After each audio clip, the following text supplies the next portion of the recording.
Muito boa tarde, estamos iniciando aí mais um Web TV Esporte, hoje o debate, né? Estou aqui com meus colegas da editoria de esporte, o João Liden e o Gustavo. O Gustavo? Não é Gustavo, não é Gustavo. Começou bem, né, Bruno? Ele trocou o nome hoje. Ah, eu achei que era o Gustavo. Mim ser José Dil. José Dil que se apresenta aí para vocês, hoje então quinta-feira, dia 25 de junho, né? A gente vai repercutir um pouquinho aí da partida de ontem, do Chile e do Uruguai, né? Uma peleiazinha. Não foi muito boa tecnicamente, né, Dilma? Foi marcada por bastante confusões. Confusão, né? Apimentada pela atuação do árbitro brasileiro, né, o Sandro Meirahit, que eu acho que foi rigoroso em certos momentos, né, das expulsões. Principalmente a segunda expulsão, né? Ele foi mal, eu acho. No jogo todo. Um árbitro que na Copa do Mundo, né, teve ótimas já achei ele meio fraco na Copa do Mundo também. Mas ele, assim, até na média... Não foi tão mal quanto ontem. Mas ontem ele se complicou, né? Mas vocês acharam que o Cavani mereceu tudo aquilo? Além do dedo, ele mereceu ser expulso? Interessante também. O Cavani, né? O Cavani é um jogador que está com um problema particular, né? Sério, né? Eu me surpreendi. E ele ter entrado em campo. Eu me surpreendi. Tá, ele ter entrado em campo, ele ter aguentado o que ele aguentou. E não ter feito nada, né? Porque ele não... ele encostou no rosto do jogador. É verdade. Só que não... Se tu tem uma reação ali um pouco mais nervosa, poderia ser... Mas eu acho que a gente não pode discutir a vitória chilena, né? Tem gente que gosta, de repente, ou tá acostumado a ficar nervoso. Não sei se é o caso do Cavani, até acho que não. Mas enfim... A vitória chilena... São estímulos, né? Eu acho que merecida, independente do que... Jogou bem mais que o Uruguai. O Uruguai, a gente não via domínio total, ataque, né? Um ataquezinho ali. Né? Ontem eu falando com o André aqui no programa da quarta-feira, quando eu acerto eu tenho que falar, porque quando eu erro eu também falo. Eu falei que o Brasil ia ganhar da Colômbia com facilidade e acabei quebrando a cara. Eu meio que projetava o jogo da maneira como foi. Eu só achava que talvez o Uruguai tivesse mais competência no ferrolho ali na frente da área, na retranca. O Uruguai deu a bola para o Chile jogar e tentou se proteger para de repente sair num contra-ataque e tal, mas não conseguiu ser tão eficiente na defesa porque perdeu só de 1-0, mas foi ameaçado várias vezes. Chile... no fim, João, desculpa te atrapalhar, no fim ali com 2 a menos ainda, o Uruguai teve umas 2 chances ali que poderia ter feito um gol, né? Poderia, não abafa do jogo, né? Não aquele abafa natural, né? Ia ser um histórico, né? Mas era muito difícil. O Uruguai que sempre costuma apresentar, né? Afrontar, né? Semifinais, eliminando normalmente os donos da casa, né? Tinha essa tradição. Mas tradição também às vezes é para ser derrubada, né? É verdade. O Chile fez uma boa partida que se esperava. Agora eu já considero o Chile um dos finalistas da Copa América, porque vai pegar o vencedor de Bolívia e Peru que jogam hoje, né? Olha, será que é um exagero a gente dizer que o Chile até agora é a melhor equipe da Copa América? Melhor campanha. A melhor campanha. Olha, até agora é o Chile que está mostrando alguma coisa, né? Tá jogando direitinho, né, Odil? A gente espera muito da Argentina, né? É que eu acho que na hora, eu acho que se tudo ocorrer conforme a normalidade, a final deve ser Argentina e Chile. E eu acho que de repente na hora do pega para capar ali a Argentina vai ter mais garrafa para vender, vai ter... Tá dizendo que o Brasil não passa, é isso, João? Acho que o Brasil passa pelo Paraguai, mas fica na semifinal. Eu acho que é a tendência, né? Futebol, pelo amor de Deus. Não é a nossa torcida, mas é totalmente diferente. E a Argentina passa pela Colômbia. O que se vê no futuro é isso mesmo, né? O Brasil, a gente não tem aquela confiança que costumeiramente se tem, né? Não sei... agora sem o Neymar, mais ainda, né? Se bem que tem gente dizendo que sem o Neymar talvez as coisas caminhem por um lado, até para não ficar nessa dependência total, né? Eu acho muito errado o pessoal também criticar as atitudes do Neymar. O cara vem aí de uma temporada aí super bem na Europa, ele vem sendo praticamente o líder de uma seleção que não era para ser assim. É o exército de um homem só. Não era para ser assim, ele ficar com todo esse peso nas costas, né? Então, nada justifica também ficar criticando. Nenhuma equipe tem só um jogador como nós temos, né? Porque realmente nós temos o Neymar e o Neymar. Né? Está muito acima dos outros. Vamos fazer uma pergunta rápida aqui. Quem é o segundo melhor jogador da seleção? Boa pergunta. O William? Boa pergunta. Aí tu vê, né? O William... Aí tá, vamos supor assim, ó, se tu for ver o Neymar, a diferença do Neymar pro nosso... Vamos entrar num acordo que é o William, o segundo melhor. A diferença do Neymar, que é o nosso melhor, pro William, é muito grande. É menor que a do Messi pro Higuaín, ou do Messi pro Di Maria. E lá no Uruguai, né? O Uruguai tem... Higuaín não, Agüero, perdão. O Uruguai tem um Cavani, né? Um baita jogador, né? Não tá jogando, o Suárez não tá jogando. E para por aí, tá? Pois é, mas já tem 2, né? Já tem Tem Cebola três, é um bom né? Tem dois, jogador. Cebola não, né? Mas não é não tá no nível desses três, de um Suárez, de um próprio Cavani, A discrepância é muito grande na seleção brasileira, muito maior do que em qualquer outro time. Tanto para o Neymar ser muito bom jogador, tanto quanto pelos outros estarem muito abaixo. Beleza, vamos falar um pouquinho do confronto de hoje, né? Se dá pra falar um pouquinho desse baita confronto, né? Ele fica meio desapercebido. Bolívia e Peru, a gente tem uns conhecidos aí, o Guerreiro. Conhece o pessoal do Peru? Tem conhecido? Não. Será que o pessoal do Peru faz dedada também? Não. Dedado no Peru. Pode ser também. Mas aí tem o Moreno, né? Também na Bolívia. Esse jogo ele é tão né, insignificante assim pra gente que a gente, né... Cara, eu começa a falar bobagem. É meu trabalho, é minha profissão, mas se eu tô ao ponto de conhecer e analisar e de dizer o que eu falar de Bolívia e Peru, que vai ser mentira. Eu vi poucos jogos da Copa América de ambas as seleções.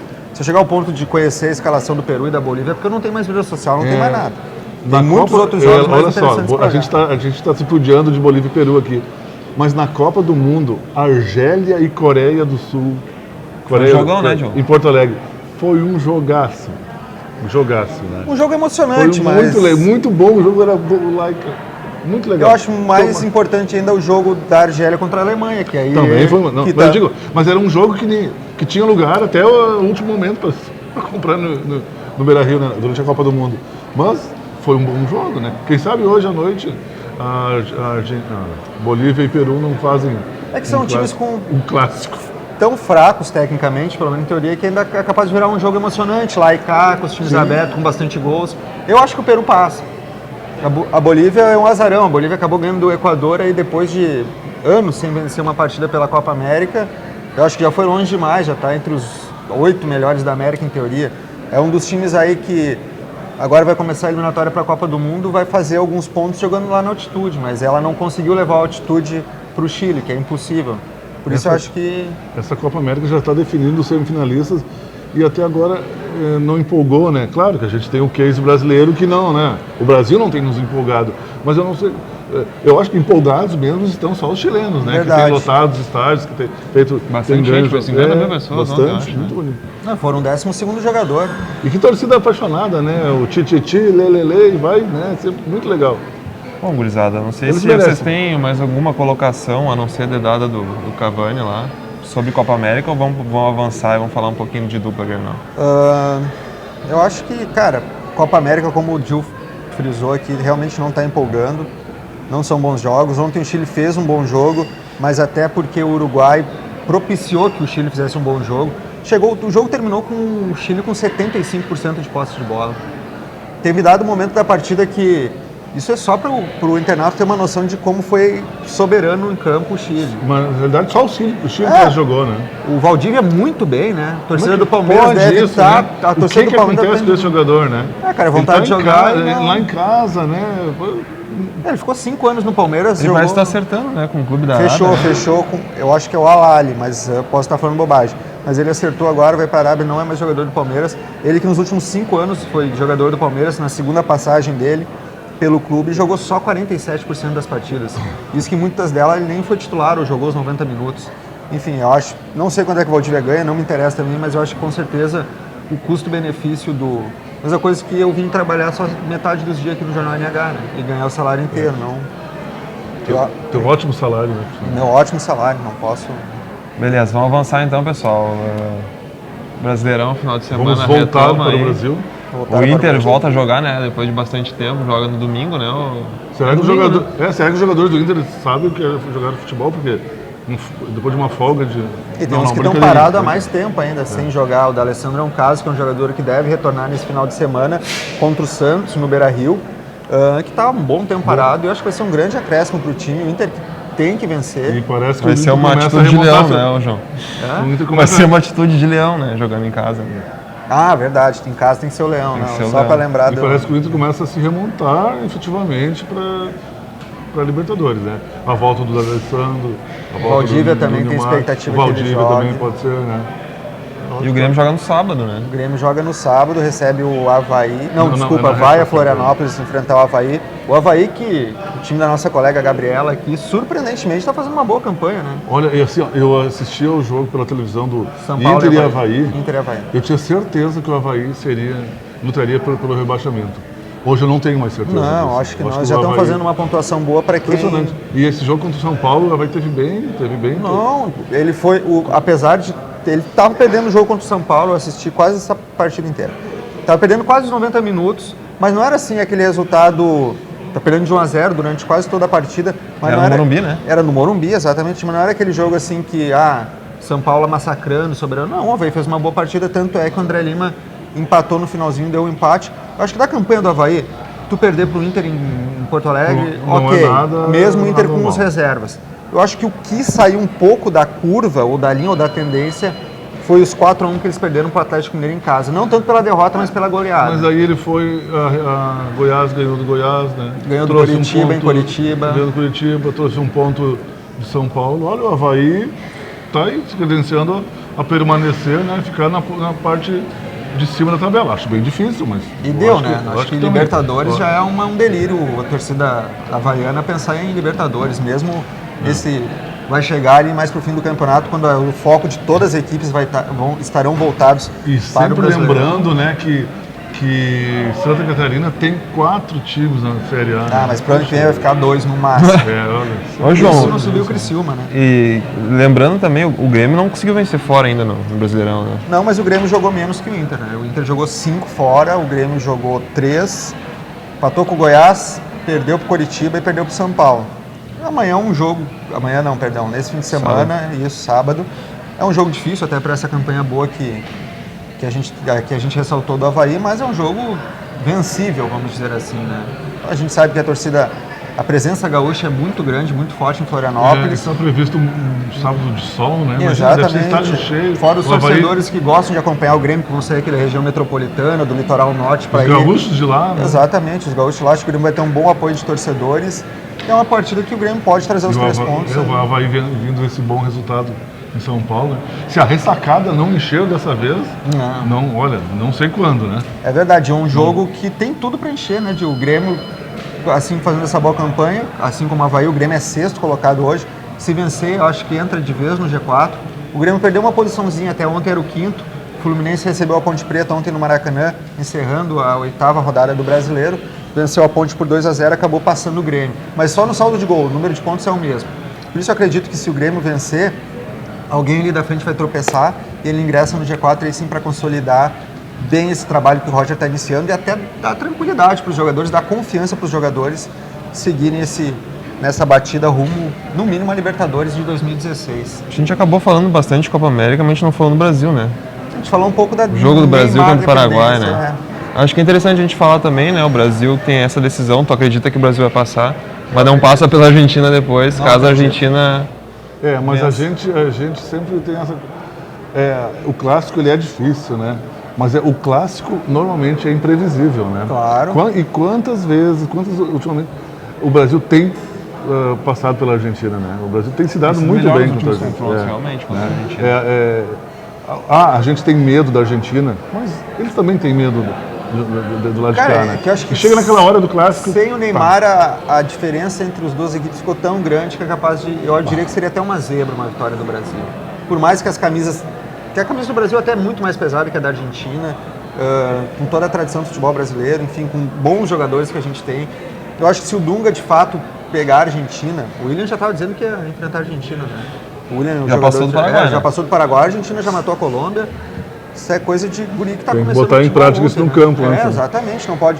Tu acha que o treinador do Paraguai não vai pegar essas declarações para dar uma motivada? Dá uma esquentada no vestiário. Claro. Ele é um jogador do Chelsea, campeão inglês essa temporada, por favor. Já teria uma experiênciazinha, né, João? É verdade. Para medir as palavras, né? Para medir as palavras. Eu acho que o Brasil vai ter que ser meio como que foi o Uruguai ontem. Dar a bola para a Argentina jogar, ficar retrancado. Tentar uma bola aérea, um contra-ataque, alguma coisa assim que ele consiga jogar por uma bola, chegar ao gol, tentar manter a defesa sólida. O Brasil tem bons zagueiros. Parece meio maluquice, mas sim, eu acho que tem jogadores talvez o esquema defensivo esteja um pouco desajustado, mas ele tem o Thiago Silva, um zagueiro de nível. Miranda está numa fase bem, né? excelente. Daniel Alves. Não sei como é que ele não sai do Atlético de Madrid e vai para um time mais forte. O Miranda, eu acho que até a escolha dele como capitão foi surpreendente, mas justa. Exatamente. Né? Porque é um jogador que realmente está num bom nível. Eu acho que eu tenho a impressão que ele é aquela liderança quieta, né? Sadia, né? As entrevistas dele são pausadas, né? São pensadas. Ele não é um aloprado, deslumbrado e parece que não é chorão, né? Eu acho que isso é uma coisa. Eu acho que isso aí não realmente. E ainda tem o Marquinhos, que é o bom zagueiro do PSG, e tem o Davi Luiz, que talvez eu acho que é o jogador mais polêmico do Brasil hoje. Davi Luiz é homem ou odeio, não tem um meio termo, né? Eu tô na odeio. Eu acho que ele, para ser jogador de nível de PSG, de jogar Liga dos Campeões e da seleção brasileira... É muito marqueteiro, né? Exatamente. Esses dias eu li no Twitter assim... Me perdoem os internautas, mas até o cabelo é um pouco em cima do marketing, né? Esses dias no jogo contra o Peru, que ele falhou no começo do jogo, eu não vou lembrar quem tweetou, senão eu falaria, não tinha problema nenhum, falou assim... Não dá para culpar o Davi Luiz porque ele tá mal posicionado em campo. A posição certa dele é na arquibancada tirando foto com as crianças. E é mais ou menos isso aí. Às vezes ele... O ame ou odeio. É verdade. Eu me lembro ano passado, quando durante a Copa do Mundo tinha que dar uma nota... Aquela avaliação, as cotações que a gente faz para os jogadores. Eu fiquei responsável pela cotação de Brasil e Alemanha. 7-1 para a Alemanha. Ou seja, Davi Luiz jogou na defesa de um time que tomou 7 gols. Não se eu dei 1 ou 0 pro Davi Luiz. Ou menos alguma coisa. Enfim, é uma nota baixa para ele, porque primeiro que ele nunca estava posicionado, né? Tu vai ver os gols da Alemanha, nos 7 gols, tu vê qualquer um jogador ali menos Davi Luiz, sempre fora de posição. Fiz a cotação, no outro dia o internauta me mandou um e-mail desaforado, que eu não percebia que o Davi Luiz jogava abraçado na bandeira do Brasil. Isso não resolve também. Exatamente, eu estou avaliando o futebol dele, não o patriotismo dele. Né? Eu também sou um cara patriota, mas vamos escalar de zagueiro da seleção? Não vão. De boas intenções. Exatamente. O céu está... Né? O Mourinho era um cara que ele foi para o Chelsea quando o Davi Luiz já estava lá. O Davi Luiz foi para o banco de reservas, ficou boa parte da temporada no banco e quando era aproveitado de volante, assim como o Dunga usou ele na última partida. O Mourinho claramente usava ele de zagueiro porque sabe desse estilo Davi Luiz de ser, que é de se tocar para o ataque assim, meio que de maneira inconsequente e irresponsável. Isso aí, né, pessoal? É verdade. Acho que hoje a gente fica por aqui, então. Amanhã a gente retorna com o Web TV normalmente, sem debate, com 2 figuras aqui só. Então tenham todos uma boa tarde aí. Até amanhã. Tchau. Tchau. Até mais.